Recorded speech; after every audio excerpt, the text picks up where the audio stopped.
అలా అక్కడ కూర్చుని క్యూ లైన్‌లో నుంచుని, టోకెన్ తీసుకొని, అదంతా చేయడానికి నాకు టైం కుదరదు కాబట్టి. హ్మ్. అంతే గదా! శ్రీవారి భక్తుడిని అవును. నేను. అక్కడ పని హ్మ్. చేసిన వాడిని. దేవుడి హ్మ్. మీద అపారమైన నమ్మకం ఉన్నవాడిని అక్కడ. హ్మ్. హ్మ్. నాకే ఈ సమస్య ఉంది. అవును. నేను దాదాపుగా ఈ మధ్య కాలంలో వెళ్ళలేదు. హ్మ్. ఏంటంటే రీజన్ ఇదే. హ్మ్. ఎవరిని అడుగుతాం? ఏమని అడుగుతాం? శ్రీవాణి ఉంది వెళ్దాం అనుకుంటున్నాం. శ్రీవాణిని హ్మ్. తీసుకొచ్చి వీళ్ళేదో ఆన్‌లైన్, ఆఫ్‌లైన్ అని పెట్టారు. హ్మ్. ఆన్‌లైన్‌లో చూస్తే దొరకట్లేదు. హ్మ్.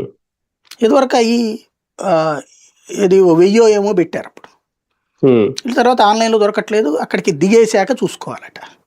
హ్మ్. ఇదివరకేంటంటే అప్పుడు శ్రీవాణి పెట్టిన టైంలో అక్కడున్నోళ్ళకి ఎవరికో నేను ఐడీ కార్డ్ అయి పంపించేసేసి ఆధార్ అది. తీసుకోమని చెప్తే తీసుకునేవాళ్ళక్కడ.